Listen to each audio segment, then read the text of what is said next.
헌재 오늘 결정이 내려진 배경 그리고 앞으로의 파장 하나씩 짚어보도록 하겠습니다. 2024 헌납9 국무총리 탄핵 청구인 국회, 피청구인 국무총리.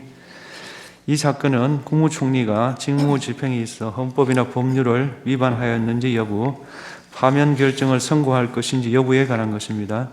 먼저 주문을 선고하고 적법 요건에 대한 판단, 재판관 4인의 기각의견의 요지는 김영도 재판관께서, 재판관 1인의 기각의견의 요지는 김복형 재판관께서, 재판관 1인의 인용 의견의 요지는 정계선 재판관께서, 재판관 2인의 각하 의견의 요지는 조한창 재판관께서 설명하시겠습니다. 탄핵 사건이므로 선고 시각을 확인하겠습니다. 지금 시간은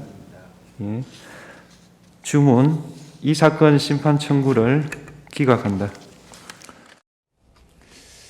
자, 그런데 재판관 8명 의견이 다 일치하지는 않았습니다. 누가 어떤 결정을 내렸는지 정리를 해보겠습니다. 자, 기각이 있었고요. 각하가 있었고 인용. 이 세 가지 의견이 다 나왔어요. 그렇습니다. 지금 경우의 수별로 지금 다 나온 셈인데요.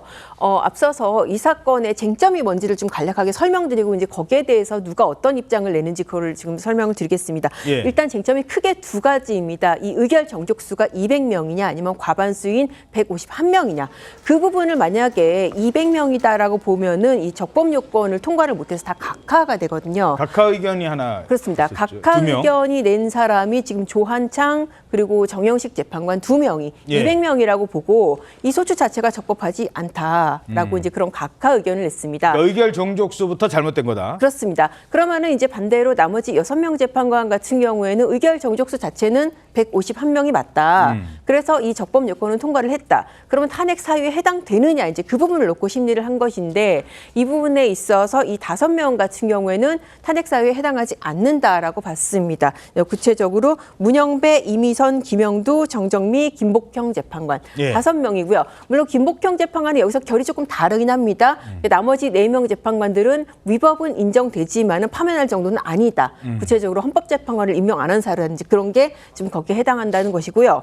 지금 오른 한 명, 유일하게 한 명, 정계선 재판관은 위법 위헌이 인정되고 파면 사유에도 해당한다라는 그런 의견을 냈습니다. 예. 자, 국회 측이 주장한 탄핵 사유 5가지 가운데 일단 절차에 대한 문제 2명이 각하라고 했는데요. 국회가 한덕수 총리 탄핵소추안을 의결할 때 국무위원 탄핵소추 의결 종족수인 151명을 기준으로 했죠. 하지만 대통령 권한대행 신분이었습니다. 따라서 대통령 탄핵소추 의결 종족수 200명 찬성이 필요하다. 이런 주장이 2명은 받아들인 겁니다. 자, 그래서 이 2명의 판단도 주목되는 것 같아요. 그렇습니다. 오늘 헌법재판소는 이 부분에 관련해서 절차적 위법이 없다. 그러니까 국무총리 기준이냐 대통령 기준이냐의 쟁점과 관련해서는 국무총리 기준으로 그러니까 직무, 행위에 어떤 방점을 둘 것이 아니라 직분, 지위에 따라서 판단을 해야 된다라는 명확한 결론을 내렸는데요. 그 판단의 기준은 이렇습니다. 일단 국무총리가 국회의 동의를 얻어서 대통령이 임명하긴 하지만 국민으로부터 직접 선출된 대통령의 민주적 정당성하고는 좀 다소 차이가 있다. 그러니까 상당히 축소된 간접적인 민주적 정당성만을 보유하고 있어서 권한대행자로서 국무총리는 대통령과는 구분되는 지위에 있기 때문이다. 라고 설시를 했고요. 그러다 보니까 대통령 권한대행이라는 직분의 수행은 그 대행자에게 예정된 기능과 가업의 수행을 의미하는 것이지 권한대행직이라는 직위를 창설하는 효과는 없기 때문에 결국은 국무총리 직위에서 어떤 의결 정족수를 판단하는 것이 타당하다라는 것이고요. 특히 국무총리에 대한 탄핵소추 의결 정족수는 그렇게 따지면 가반에 의해서 제적위원 가반수 찬성이므로 이 적법하다라는 결론에 이르렀습니다. 예. 자, 그런데 이렇게 되면 뭐 실익은 없어졌습니다만 최상목 권한대행 같은 경우도 이제 앞으로 이 결정 대통령 권한대행에 대한 그 의결 종족수는 얼마냐에 대해서 판단의 기준이 만들어졌다고 봐야 되나요? 아니면은 각하 의견이 2명이라 할지라도 그거는 사안마다 다르다고 봐야 되나요? 이것도 좀 궁금해질 것 같아요. 일단은 뭐 이렇게 보면은 이 사건으로 일종의 법정 의견이 형성됐다고는 봐야 될 것 같습니다. 왜냐하면은 재판관 8명 중에서 6명은 각하가 아니고 이 사건 본안 판단을 해야 된다. 그러니까는 의결 정족수 151명이 맞다라고 봤기 때문에. 예. 근데 사실 이 부분 판단 같은 경우에 과거 헌재가 헌법재판연구원 자체 연구기관이 있습니다. 거기서 펴낸 주석서에서는 이 정족수가 대행되는 그 직분에 그것에 의한다. 그러면은 대통령 권한대행 같은 경우에는 대통령의 정족수에 한다. 사실 학계에서는 그런 해석이 더 많았었거든요. 예. 그래서 이제 200명이 아니냐 이제 그런 의견도 굉장히 많았었는데 결국 헌재 다수 의견은 200명이 아니고 151명이다. 그런 민주적 정당성에 차이가 있다라고 해서 지금 이 151명설에 지금 손을 들어준 것 같습니다. 예. 자, 그런데 이게 또 만장일치로 나왔으면 문제가 없는데 지금 각하를 한 분도 있고 또 인용을 한 분도 있고 이건 앞으로 논란거리가 안 될까요? 어떻게 보십니까? 일단은 법정 의견 자체가 기각으로 났기 때문에 뭐 직무 복귀라는 그런 결과에 있어서는 사실 뭐 예정된 것이기도 하고 그런데 중요한 것은 이런 그 재판관 간의 의견 차이가 과연 윤 대통령 탄핵 심판하고 이제 어떻게 지금 연결될 수 그렇죠. 있을까? 예. 그 부분하고 관련해서 이렇게 지금 조금 결론이 예정된 사건도 이렇게 의견이 갈라지는 거 보면은 윤 대통령 탄핵 심판에서의 합의도 그렇게 뭐 원활하게 뭐 만장일치로 안 되는 거 아니냐 일각에서는 이제 그런 전망이 나오기도 합니다. 예. 자, 인용을 한 분들 가운데서는 아무래도 헌법재판관 임명을 거부한 거다. 그러니까 임명 거부권 행사한 것. 이것과 관련해서는 좀 의견이 좀 있었을 것 같은데 파면 사유냐 아니냐 여기에 대해서는 어떻게 판단을 한 겁니까? 네, 기각 의견을 낸 재판관들의 그런 의견을 먼저 살펴보면요. 기각 의견을 낸 5명 중에 4명은 이 한 총리가 국회에서 선출한 조한창, 정계선, 마은혁 재판관 후보자의 임명을 보류한 것이 헌법과 법률의 위반이라고 판단은 했습니다.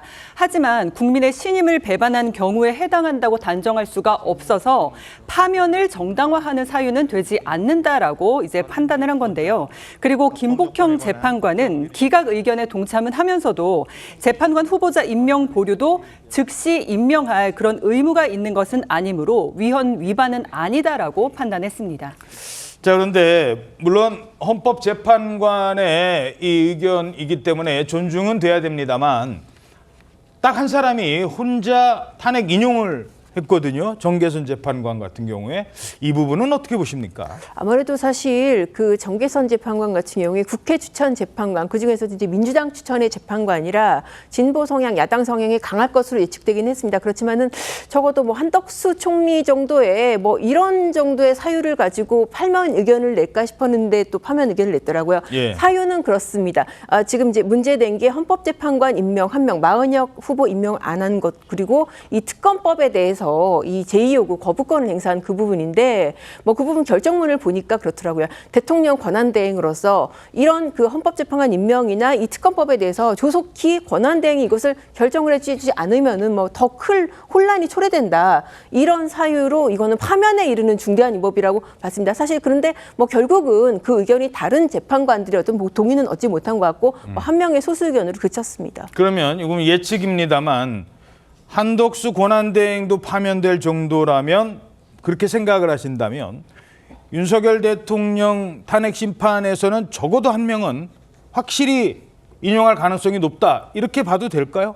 그렇습니다. 그럴 가능성이 상당히 높다고 봐야겠죠. 앞서 왜 그 이진숙 방통위원장 사건에서도 4대4로 갈리지 않았습니까? 그 사건에서도 파면해야 된다라는 의견이 4명이나 있었는데 이번에는 그중에서 3명 같은 경우에는 그래도 기각 쪽이 맞다라고 봤는데 그 4명 중에서도 유일하게 정계선 재판관은 이 정도 사유도 파면을 해야 된다라고 봤기 때문에 윤 대통령 심판에 있어서는 물론 단정은 못하지만은 아무래도 이거는 뭐 파면에 손을 들어줄 가능성이 매우 높다라고 봐야죠. 예.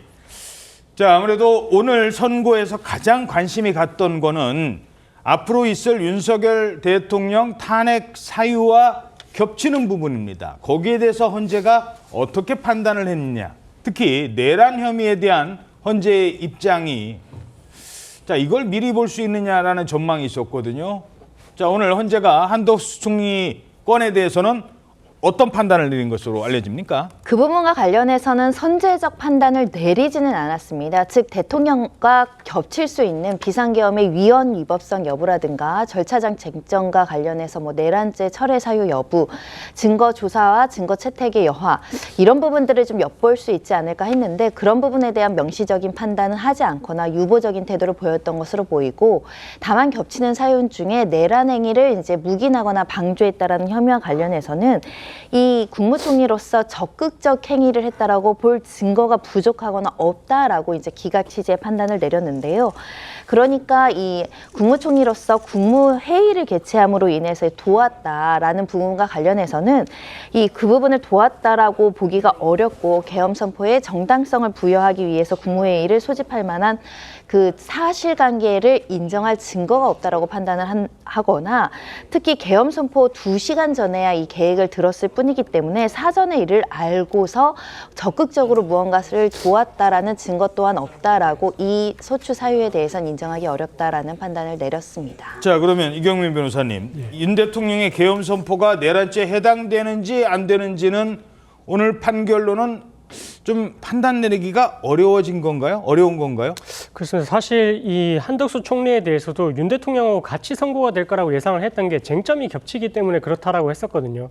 근데 이제 한덕수 총리를 이례적으로 먼저 선고를 한다라고 입장을 밝혔고 그래서 이제 그 판결문 내용을 보니까 결국은 이 비상계엄 선포 관련해서 내란 행위를 묵인했는지 방조를 했는지 이 부분에 대해서는 사실 재판부의 판단이 없다라고 봐도 될 정도입니다. 예. 이 내용에 있어서는 뭐 비상계엄 선포의 절차적 정당성을 부여를 하기 위해서 국무회의를 소집을 했는지 뭐 이런 부분들에 대해서 적극적으로 관여를 했다라고 볼 만한 증거가 없다라고 밝혔기 때문에 이런 걸 이제 별개로 좀 해석을 해본다면 공직자가 만약에 적극적으로 이 비상계엄 선포와 관련해서 관여를 했던 부분이 있다라고 한다면 그 부분에 있어서는 뭐 향후 위헌이나 위법적인 부분에 대해서 판단을 해볼 수는 있겠다 이런 좀 해석도 되는 부분이긴 하거든요.